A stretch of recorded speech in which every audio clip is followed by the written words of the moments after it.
Hello everyone. I wanted to place this trigger warning in front of all of my videos for this series because it has to do with teen suicide and the attempt of suicide in general. If this is something that is triggering to you, please enjoy one of my other series. This one can get pretty heavy due to the content. So I do want you guys to be aware of that. I also want you guys to know that you are loved, you are enough, and you matter. If you are ever feeling that way, in a suicidal way or depressed or something like that, please get out there and get help. It's not about pride. To just put that, you've got to put that away. If you are having a rough time, talk to somebody, talk to family, talk to a friend, talk to just a random stranger at the bus stop or something. You know, sometimes it's easier to get off your chest what you're feeling with someone you don't even know compared to someone that's family or friends, just because you don't have to worry about how they're going to think about you or anything like that. You gotta get those feelings out. I've got a couple of numbers here for those that may feel the way that they might be feeling.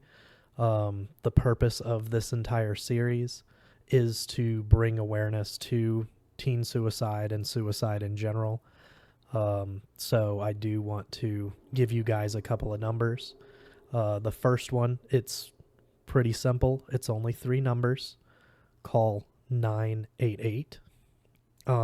If you feel that your needs won't be met from a regular hotline because you might be a member of the LGBTQ plus community, another number that you can call is 866-488-7386. Stay safe, love each other, and help those in need. The world is better with you in it. Thank you. Now enjoy the episode.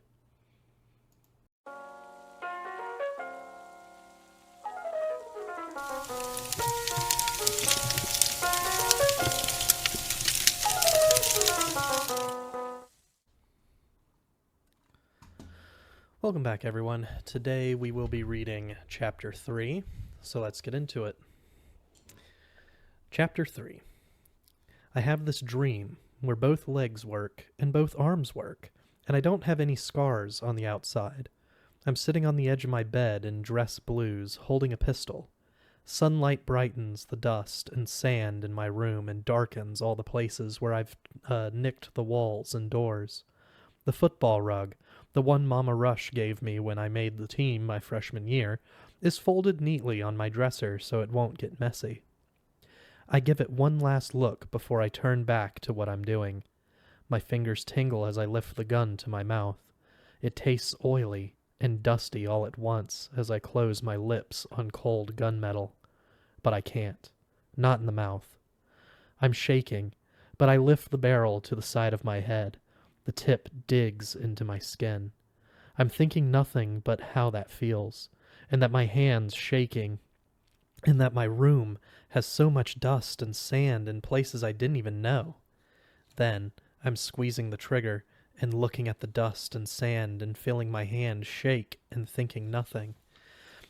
And there's noise and fire and pain, and I'm falling, my broken head smashing into my pillow. Dad made oatmeal for breakfast, which struck me weird because Dad was a cold cereal kind of sort of guy. Or at least he had been before. Everything changes, he said when I asked. Then talked about reading articles on nutrition and how nutrition really helps people not be depressed and stuff. Dad was worried I'd get depressed now that I was out of the hospital because of pressure. Too much pressure. Depressed. Dad reading articles. That was another weird thing because Dad usually read articles in his law enforcement journals to help him out at work. not articles about food. A probation officer, my dad. Cold cereal, long hours, lots of worrying about all his other kids. Now he was staying home to look after me, I supposed. He offered to take me to the movies. Everything changes. Mom, who used to get up before dawn, run a bunch of miles and keep her blonde hair tight and pulled back and her clothes perfect even on the weekend. She was still in bed. So about the movies? Dad's uber smile filled up his face. No thanks. I looked away. My parents. I had no idea what to do with them now. I have this list from Carter I need to start working through, and it's stuff I kind of need to do for myself, for independence and up and forward and all. Everything changes. Carter. Stuff. When I looked back at Dad, his expression has changed to one that might have been disappointment. Then he found one of those weird smiles again and wandered off to his study to make phone calls. My parents. Everything changes. Except Mama Rush.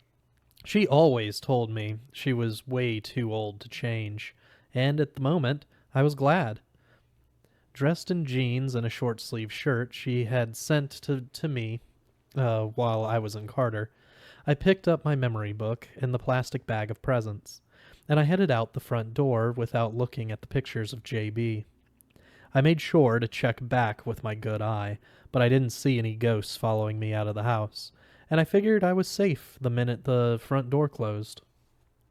It was warm outside. The sunlight made me blink really fast, and it hurt my blind eye. At Carter, they told me to wear a patch or sunglasses, but I thought that looked stupid, so I just dealt with it. I didn't wear my hand brace either, or the foot brace. Too uncomfortable. I was supposed to sleep in those stupid things so my foot wouldn't turn in and my hand wouldn't curl up. No way. They sent the braces home with me, but when I unpacked this morning, I put them in the closet. The oatmeal. 1 ounce of butter, no sugar, churned in my stomach as I tried to forget Dad's strangeness and the dream I had had. The folded rug. The stupid folded rug.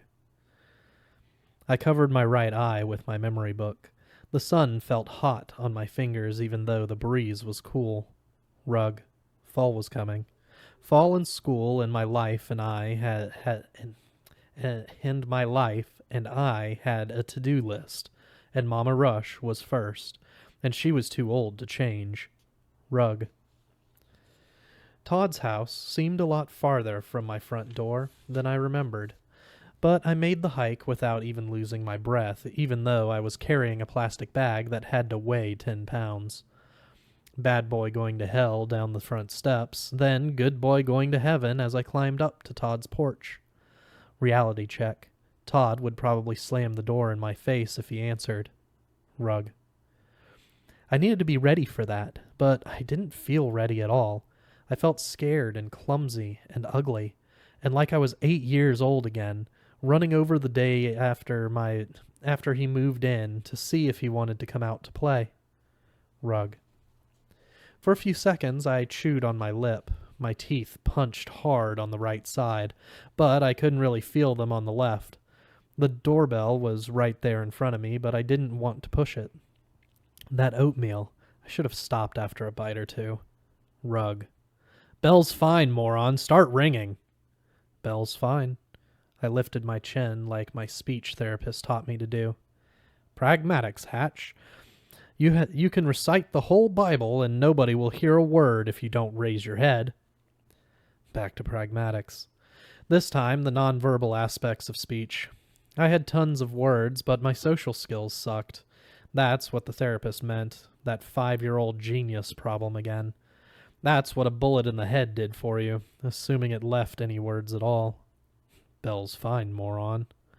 I pushed it. From the other side of the door came long, slow chimes. I remembered. I closed my eyes and listened. Couldn't help smiling. Not everything changed. Not everything. The door opened. A beautiful girl dressed in blue warm-ups was standing a foot from me. Her black eyes went wide and her mouth opened, revealing perfectly straight, perfectly white teeth. She had her hair on top of her head in a knot like Mama Rush wore, but pretty ringlets hung down on either side. Never mind any of that, though. She was built, like way, way built. Had the Rush family moved away? Who are you? I blurted, clenching the memory book to my chest. The present bag felt heavy in my hand. Sometimes I forgot I was a guy since so much of me didn't work. But at that moment, I knew for sure I was a guy. Broken in a few places, scarred in lots of places. But yeah, a guy. The knockout girl looked back over her shoulder, like somebody might catch her talking to me. You shouldn't be here, Jersey. My parents will throw a fit. Then I knew her. Lisa? I shook my head. No way. Middle school, all short, with braids and braces, and I'm a sophomore now. You've been, gone for a while. Lisa sure sounded older and more like Todd than I remembered. That made me sad all of a sudden. Sad enough to feel tears in my eyes.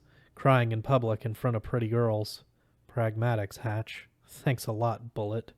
Why did I have to be a guy anyway? I don't want to bother anybody. My words tried to jumble up, but I slowed myself down, relaxed, and squeaked out the next sentence. I want to talk to Mama Rush. Lisa's mouth twisted like she might be chewing the inside of her cheek. She let out a breath, glanced over her shoulder again, and whispered, Didn't you know she's moved? It's been about a year over to the palace.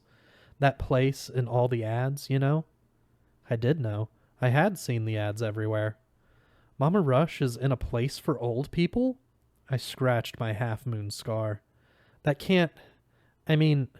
why did she go there?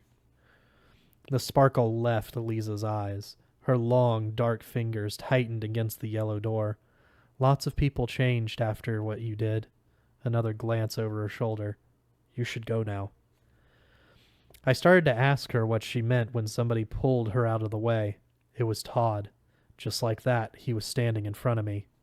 He seemed taller, and his hair was buzzed against his head, making his ears look taller too. His skin, which had been dusky, looked smooth as black marble. He was dressed in shorts and a t-shirt, both black, and he was all muscle, like he'd been in a gym every day for 2 years. Hi, I said. Talk to Todd and find out why he hates me. My chance. Here it was. I came to... Todd's eyes blazed. Get away from my sister, you freak. Todd, I want to... Man, I don't care what you want. He looked like he wanted to shove me, even jumped forward like he was going to. At the last second, he pulled up and brought his fists down hard, knocking the memory book and Mama Rush's presents out of my hands. The snap crunch of pottery breaking made my stomach roll. At the same time, the book flipped open. Pages tore out and blew off the porch. 4 or 5 at least. A chunk of my days and hours tumbling across grass, heading for the road. Todd hesitated. His fists still balled and raised. His gaze flicked from me to the dancing memory book pages. For a second, he looked uncertain, maybe even sorry. Then he backed into his house, frowning. If you come back over here, I'll mess you up. Before I could say anything else, he slammed the door and left me standing on the wide front porch all alone. I didn't move, even though I was scared of him. I had no idea what to do next. Freak. Yeah, well, freak. I was a freak. And I knew he'd messed me up if he wanted to. Todd never bluffed. At least the Todd I knew before. Freak. I glanced down at Mama Rush's gift bag. Lots of stuff in it probably broke. Tears trickled out of my eyes. Freak. Lots of it was stupid junk anyway. What would she want with pottery, flower pots, and ceramic trivets at a place like the palace? The palace and all the ads with the old people smiling and riding around on mobility scooters and taking buses to get ice cream. My bad leg dragged as I edged over to the bag. It took me a long time, but I finally got in the right position, did my balance check, and carefully bent down to snag it with my right hand. It still weighed the same, almost pulled me over as I straightened back up. The freak trying to stand tall. Pragmatics, Hatch. Freak. Pragmatics. Nonverbal aspects of speech. Todd said a lot with how he looked, with what he did. Freak. Nonverbal and verbal, too. Really. Did I have snot on my face? I probably had snot. After I wrapped the gift bag around my bad wrist so nobody could knock it out of my hands again, I wiped my face with my shirt tail. No snot, I could see at least. The memory book was trickier because I couldn't snag it like the bag handles. If I got down on my knees, I might not be able to get back up, so I kept trying. Up and forward. The nonverbal aspects of speech. Pragmatics. The pragmatics of notebook retrieval. Hatch. Jersey. Memory book. Pages of my life blowing across Todd's yard, blowing down the street in the neighborhood with all the baseball field grass, all the way to the Sahara with sand and more sand, and fine doorbells I should get to ringing. Freak. Tears dribbled down my chin. I was probably making snot.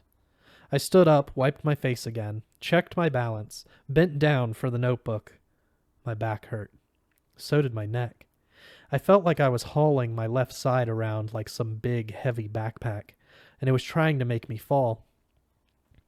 I grabbed at the top cover and got it. Started up with the book. More pages tore out. My tears plopped on the paper, smearing words, but I got it up. I finally got it up.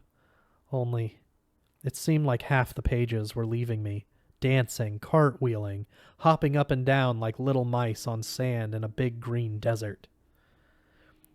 Banging Mama Rush's already crunchy present bag, I, bad boy to hell, off Todd's porch and started after the first page. At least my eyes were drying up. Maybe I had snot on my face. I stopped to wipe off my nose with my shirt, and the first page I was chasing took off. I sighed and dragged my weak leg across the yard, one at a time. I could do it. Up and forward, and ringing doorbells, and sand, and all, I could catch the pages.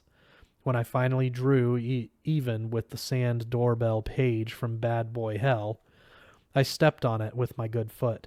Balance check. Deep breath. Bend and grab. Freak. The page tore in half under my foot. Don't curse. My lip throbbed from where I bit it.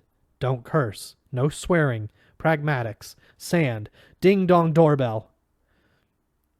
I tried to lift my foot off the torn piece and fell to my left so fast the sky and road and grass blurred past in a flash. Mama Rush's bag dug into my hip and side, smashing more stuff, including me, maybe. I couldn't tell. Doorbells. Doorbells. Doorbells! Are you all right, Jersey? The voice was soft, whispery.